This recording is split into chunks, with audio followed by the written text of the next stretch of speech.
It was a little bit too loud for a Saturday morning. Hello, guys. 8.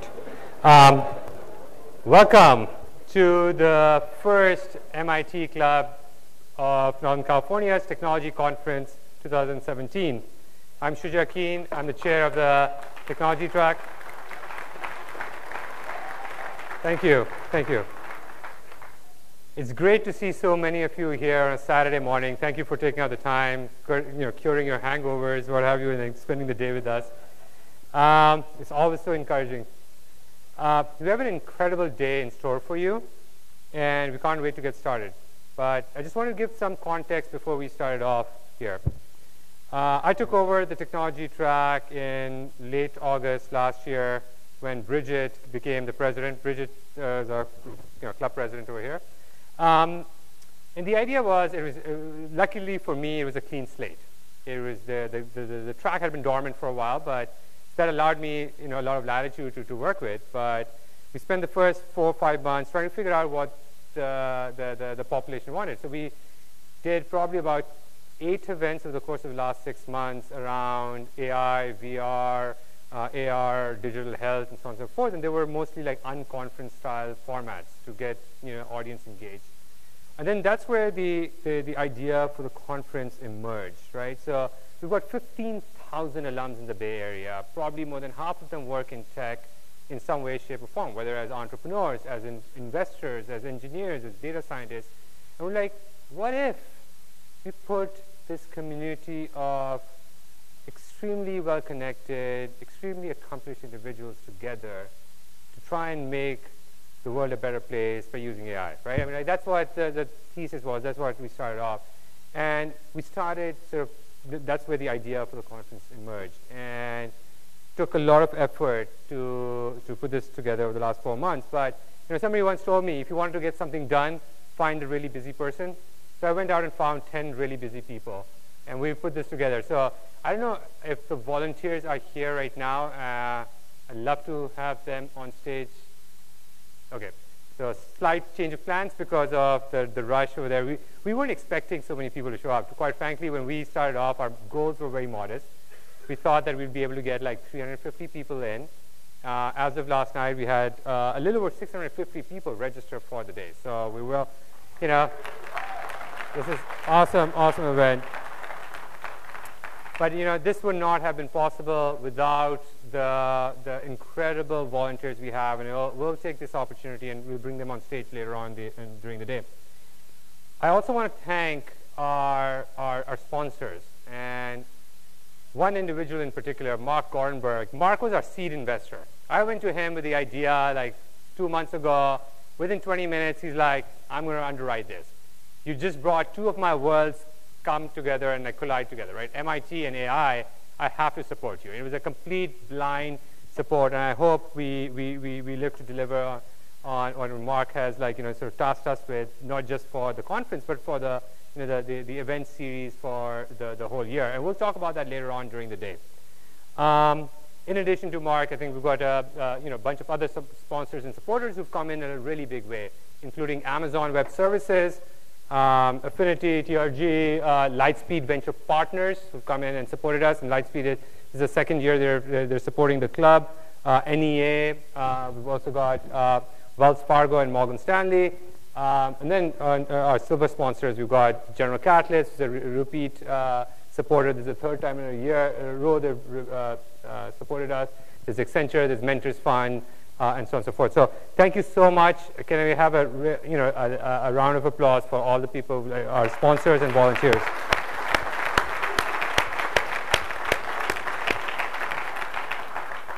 Just a few logistical points. Number 1, we've got a Twitter handle, #MITAI. Please go around tweeting it. We also are live streaming both on YouTube as well as Facebook. So if you have friends who are not able to participate and join during the day, they can join us virtually. We also have a special Snapchat filter.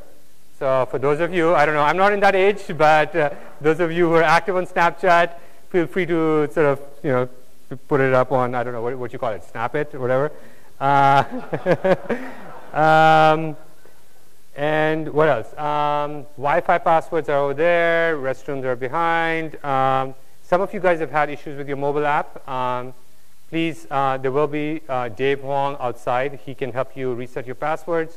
Or those of you who logged in very late and did not get a login, he can create a username and password for you. And then the last thing is we have a Slack community as well. So when you go through the mobile app, you can go join the Slack channel and start interacting, right? So the idea was that we start this conversation today, but we're going to extend this throughout the year. We are activating this community of MIT people who are participating in tech and AI and machine learning, and really get them together to help each other out, whether it's to help each other out finding jobs, whether it's to helping them fund their companies, whether to find their next customer and so on and so forth. But so we're trying to use multiple channels and to help facilitate that. I don't think I need to say anything more. You're not here to hear me. You've got like 60 amazing speakers, and we'll get the program started. Our first speaker for the day is a really dear friend of mine. We go back 20 odd years from what we used to do on the back streets of Fenway to here, so I don't want to go into that. But Hemant Taneja is an early investor. He's a partner and managing director at General Catalyst. He's been an early investor in sort of some of the most successful startups. His most recent IPO was Snapchat. He was an early investor there, and he's going to help cut through the noise around AI and frame what the AI future is going to look like, and what's emerging and how is that going to impact society. My wife, unfortunately, could not come here because she's a radiologist, and she feels that her job might get eliminated by machine learning image recognition algorithms. And if you've got an MIT grad who's fearing about some of those things and how to reinvent and pivot themselves, I think there's a much broader implication in society when suddenly truck drivers are no longer relevant, whether you've got, and at the same time people are living longer and longer. So when those two issues collide, we'll have like really interesting times. But without further ado, I'd like to introduce Hemant Taneja, Managing Director of General Catalyst, on stage.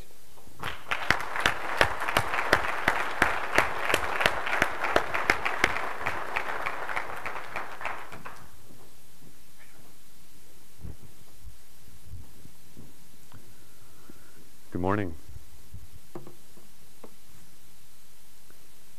Can you guys hear me okay? My voice is dying, so bear with me. Thanks, Shuja. And congrats. This is actually a lot bigger than I thought you'd be pulling off. So congratulations on putting a great day together. So I'm really excited to be here to talk about AI. In fact, we've been thinking hard about it for the last couple of years. Some of you, where's Professor Ganguly here? Some of you have actually been teaching me how to, there you are, how to think about it, what's really happening, what the potential is. And so I'm excited to present at least the way I have started to think about it, and my email's right there. If you have any thoughts, please do email me. I'm sure it's a top of mind topic for a lot of you. Okay. So a little bit about my own work. These are examples of some of the companies I work with. And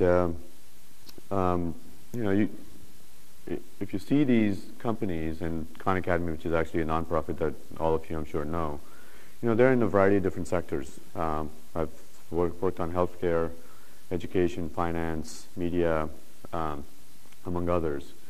And the thing that I want to point out that's interesting is, 15 years ago when I got into business, if I put up a slide like this, it would be companies in the exact same sectors, but they would be software companies. How do we build software that makes physicians more efficient? Or how do we build software that makes, payments more efficient? Or that makes teachers more efficient? And, fast forward 15 years through a lot of what the new innovations that have happened in social, mobile, and cloud, folks like you all over Silicon Valley and beyond are essentially reimagining the entire industries. So these companies are actually rethinking what healthcare looks like. So Livongo, for example, is a company that's got a mission to support 30 million diabetes patients, or consumers with chronic diseases like diabetes, help them manage their diseases. okay? That's a lot of responsibility. Khan Academy has got a mission to make sure everybody learns, K through 12 education on top of that platform. That's going to determine what the next generation of kids are going to learn if they're actually successful. And on and on and on. I think this is kind of the pattern. Like, the entrepreneurs today are literally rethinking industries. So when I sit in these, the boardrooms that I'm in, a lot of companies like this, I do feel, and our founders feel, a great sense of responsibility. That's not just writing software for efficiency. That's sort of thinking about our future. AI is being embedded in all these companies, and it's a core capability that a lot of them use to be successful at what they're doing, and they have to think about what's the kind of future they're creating. And so that's, to me, a bit of the backdrop that I want to talk through as we go further down the slides. Okay, so a lot of smart people compare AI to electricity, and I think there's good reason for that. It's you look at Google, you look at Microsoft, they're starting to define themselves as AI-first companies for good reason. They have lots of great data. They're starting to apply a bunch of the tricks. Frankly, some of us studied 20 years ago at MIT around artificial intelligence, which are much more sort of usable today because we have the data. I don't think I meet a single company today that doesn't describe itself as an AI company. It's a great fundraising buzzword, right? In fact, one of my favorite questions when somebody describes themselves as that, and if they've been around for 3 or 4 years or longer, is, when did you start using the word AI? And it's all in the last 18 months. So clearly this is a top-of-mind way to position yourself as well.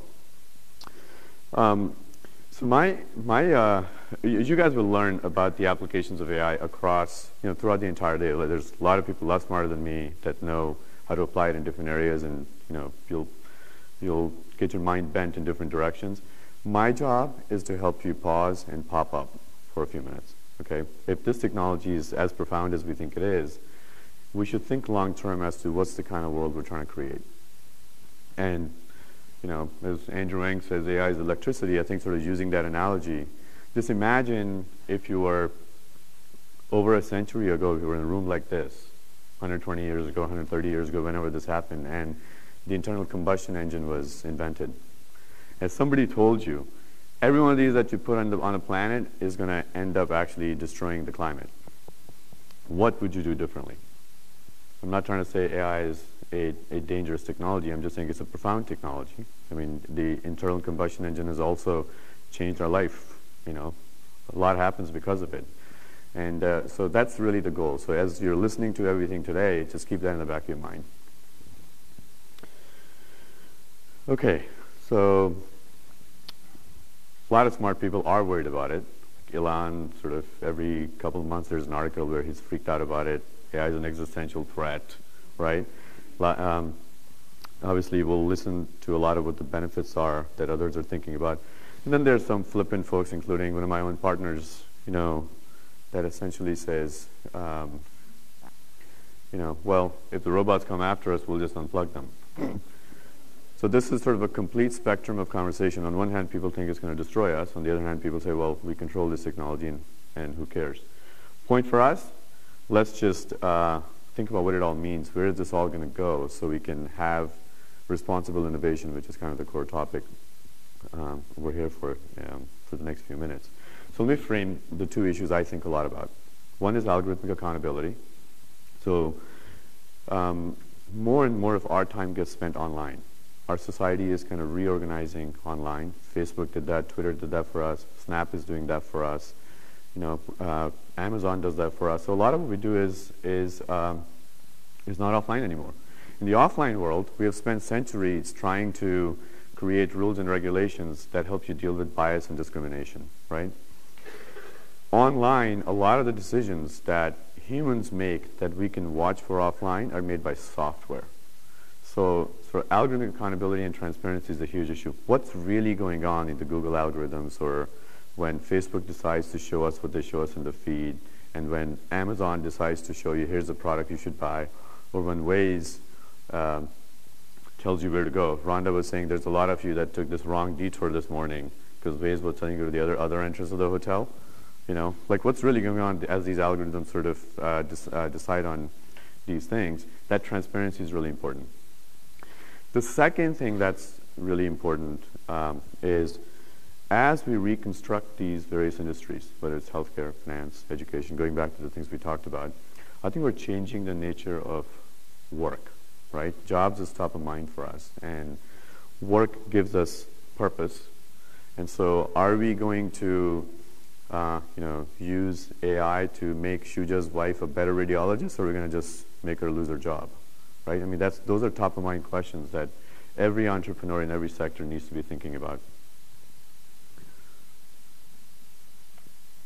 Okay, so at the end of the day, algorithms are just math, right? I mean, I can sort of say that here. This is a MIT audience. You've got a bunch of data, you've got a bunch of patterns, and you set an objective function and you figure out what the optimal answers are against the objective function. So those choices that we make are going to determine what these algorithms do for us.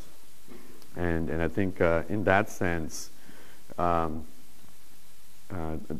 of being proactive and thinking through these things ahead of time is part of sort of a core design principle we need to have as innovators in this area. So let's talk about one area where we have seen AI have a big impact: fake news. 60+% of the people get news in their social media streams now, Facebook, Twitter. The whole fake news thing started because these content houses, these profit seekers kind of figured out if we create controversial fake news, a lot of people click on it, it's viral, and they make more money.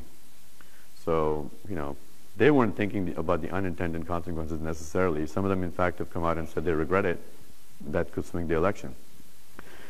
External governments, on the other hand, recognize that and sort of use that as a weapon against us as well. I mean, all the chat about Russia, for example. So this is an example where, AI has kind of put negative propaganda on steroids and done something that potentially is harmful to us. It's an early example. It has also shown that the bias and discrimination in our offline society is actually also exists in our online society, right? So all the more need for transparency and algorithmic accountability. That's really sort of the key thing I want to highlight here. Here's an example of when Amazon launched its Prime, when it launched its Prime same-day delivery service in Boston. This is the map of where they launched it. There's a town of Roxbury in the Boston area that did not get the same-day delivery service. And when you look at the demographics of that town, it's actually mostly African-American people. I am not saying Amazon has folks that are biased or they discriminate. That's not my point. So when I looked at this, I was like, okay, well, they probably have really sophisticated algorithms that are focused on profit maximization. So they recognize that the folks in that zip code are not going to have purchasing power, and so they're not offering it. And that's probably why this happened. Okay. The reality is, none of us know. It's just not understood. It's a black box, right? So here's the same service launched in Chicago. Okay, and south side of Chicago also did not, parts of south side did not get the service. When Amazon was asked, this is the map that Bloomberg had published, when Amazon was asked, they said, well, the warehouse is 2 hours away, and we just can't make deliveries in time sort of that far ahead. But turns out there were affluent white neighborhoods further out where the deliveries were made. So now I go back and think about what was the algorithmic decision that led to this. And again, I am not trying to prosecute Amazon's intentions. I know lots of people that work there. They're great folks. But how do we know? So here's an example of a company that is an emerging startup. I don't know them. I've just been reading about them. And I think it's the kind of design principles that I value and I look for in entrepreneurs. So Civscape is a predictive policing startup. It was started by some folks that worked in the police departments.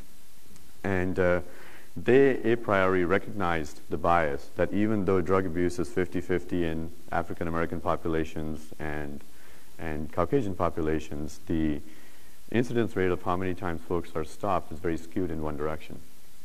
And so they actually manually accounted for that bias in how they developed algorithms. They published those algorithms on GitHub and said, here's kind of our methodology. You can sort of comment on it. And they were completely transparent about it. That level of transparency in things that actually touch people's lives is really important as we sort of use these AI-based capabilities to power much of the economy. Okay, which brings me back to my second issue, work and purpose. So I think a lot about what is the kind of world we're trying to build with all these companies. And last year, the two most interesting ideas to me were, one was around self-driving trucks, and the other was around longevity. Okay, so when you look at self-driving trucks, the thesis is mostly these long-haul trucks are driving on highways, so it's relatively simple driving, a great early use case for autonomy that we're training for transportation. And drivers have to stop, they drive inefficiently, and fuel is a big part of the cost. Gosh, if you could just automate all that, you could actually create a lot of efficiency in this, okay? And so I can clearly see a $10, $20 billion company built if they could actually figure out how to solve this problem and gain distribution everywhere. Another example I saw was around longevity. And who here doesn't want to live longer, right? So there's this thesis that there's all these studies that have been done that help you understand how to reverse aging. And folks are trying to use machine learning to accelerate experimentation in that area and figure out what are the approaches that can help us live 30, 40, 50 years longer. I've looked at these companies. I have considered investing in some of these companies. I may actually invest in some of these companies. I think they're great ideas, okay? And they're actually being built right here within a few miles of each other, somewhere in 101. When you put those two things together, what do we create? There's 3.5 million truck drivers in the U.S., okay? We're going to tell them we got good news for you and bad news. Good news is you're going to live 30 years longer. Bad news is you have nothing to do. Growing up on our kitchen tables, we're all asked, what are you going to be? What do you want to be when you grow up? Right? Work gives you purpose. Work gives you happiness. And so, on one hand, we can make our businesses be more successful if we destroy work. On the other hand, we're actually fundamentally as a society saying we're not going to be happy. So, and by the way, any one of those companies isn't on its own creating that, but together we are. And a lot of those companies are being built here. So if you think about the Silicon Valley Collective, together we are shaping this world that we need to think deeply about as to what are the core values, what are the design principles that we're going after.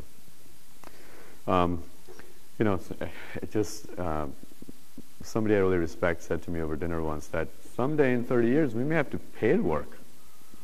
If work actually gives you happiness, it's actually a luxury. And if there's no work, then you may have to pay to work.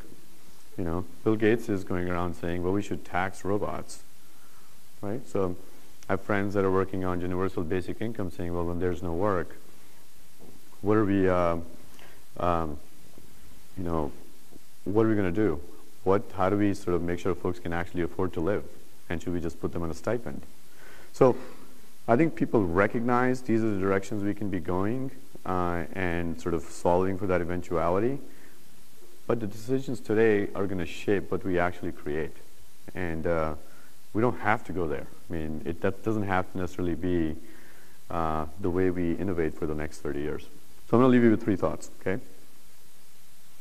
1, understand that collectively our work matters, not just individually. So just think about all the things that are being built and gaining success. Like, what role are you playing in the creation of society overall? And be part of that discussion. I don't think we're building just efficiency software anymore, to my earlier point.